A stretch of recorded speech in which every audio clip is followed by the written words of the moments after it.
इंतहाई अदब के साथ मुल्तमस हूँ अपने अग्रम मुकर्रर पीर तरीक़त हजरत पीर सैयद सईद शाह साहब गुजराती सज्जादा नशीन दरबार आलिया शहनशाह विलायत गुजरात आप तशरीफ लाएं और आज के इस कॉन्फ्रेंस से अपना पैगाम इरशाद फरमाएं। पीर तरीक़त पीर सैयद सईद शाह साहब गुजराती। बिस्मिल्लाहिर्रहमानिर्रहीम। कायदीन मरकजी जमात अहले सुन्नत को इस पुरनूर इज्तिमा के इनेकाद पर मुबारकबाद पेश करता हूँ। उलमाए अहले सुन्नत और मशाइख अहले सुन्नत के इस प्लेटफार्म से आज ये मैं पैगाम आप तक पहुंचाना चाहता हूं कि इस वक्त पूरे मुल्क में फिरकावारियत को हवा दी जा रही है और इस वक्त दो बदबख्त ऐसे लोग हैं जिनका नाम आसफ है और दोनों ही बदबख्त हैं जिन्होंने इस वक्त इस फिरका वराना कशीदगी में इजाफा किया है।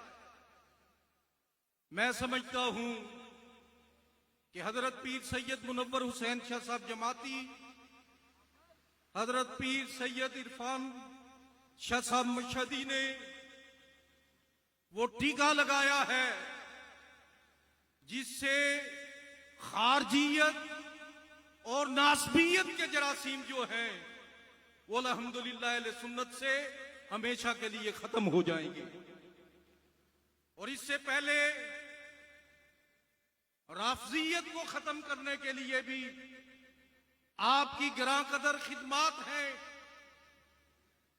आज सोशल मीडिया पर यह कहा जाता है कि कुत्ते का काम भौंकना है, तो मैं इस बात को वादे करना चाहता हूं कि कुत्ता जो होता है वो कभी अल्लाह के वलियों पर नहीं भौंकता, वो असहाबे रसूल पर और अहले बैते रसूल पर कैसे भौंक सकता है। कहते हैं कोई कुत्ता था जिसका मालिक मर गया, वो लाश में भूखा बैठा हुआ था।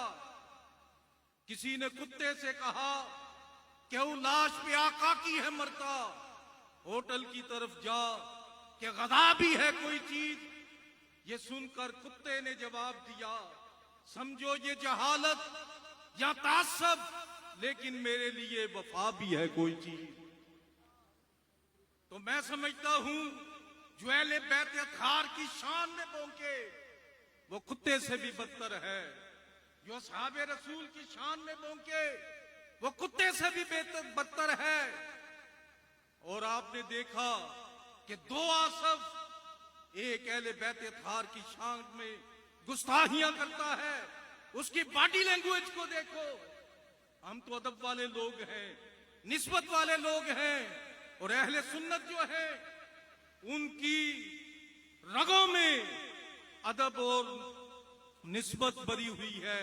ये दोनों हजरात फिरकावारियत को हवा दे रहे हैं। हम इन दोनों की मजम्मत करते हैं।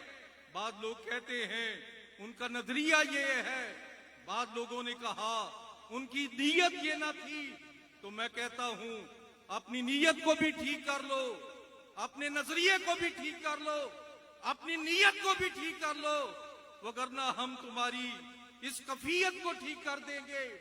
और याद रखिए हम अहले सुन्नत जिनका ये अकीदा है कि हम सहाबा के भी गुलाम हैं, अहले बैत अत्हार के भी गुलाम हैं, और अल्हम्दुलिल्लाह इन दोनों हजरात पर जो कि नक्शबंदी हजरात हैं राफजियत के इल्जामात लगाए जा रहे हैं, और इनकी निस्बत जो तरीकत की निस्बत है, ये दोनों आले नबी औलाद अली हैं। हजरत पीर सैयद मुनव्वर हुसैन शाह साहब जमाती, पीर सैयद मोहम्मद इरफान शाह साहब मशहदी आले नबी औलाद अली होने के बावजूद इनकी निस्बत जो है वो सैयदना अबू बकर सद्दीक के साथ है।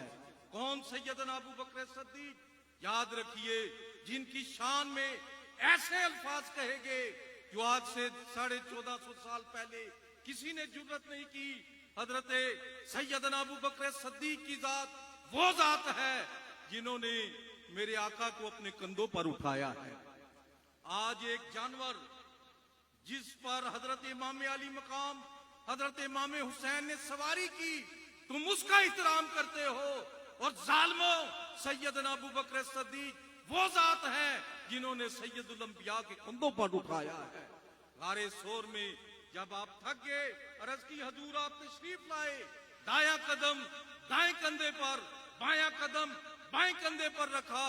जब उठने लगे तो दोनों हाथ सैयदना अबू बकर सद्दीक के सर पर रख दिए और इशारा फरमा दिया, कोई जालिम, कोई गुस्ताख ये बात न समझे कि सैयदना अबू बकर सद्दीक अकेले हैं, बल्कि नबी के नबूवत के दोनों हाथ सैयदना अबू बकर सद्दीक के सर पर। तो सामिने मुहतरम, इस वक्त अहले सुन्नत में जो जरासीम थे, मैं समझता हूं वो इस इंजेक्शन की वजह से और आज के इस भरपूर और पुरनूर इज्तिमा की वजह से हमेशा के लिए खत्म हो गए हैं। और हमें भी अपनी आंखों को, अपने दिमागों को खोल कर रखना होगा। क्यों कि ज्यादा मंजिल पर बैठे हैं, फिर वही राहजन भेस बदल कर काफले वालों राह कटन है, देख के चलना, होश से बढ़ना। ज्यादा मंजिल पर बैठे हैं, फिर वही राहजन भेस बदल कर।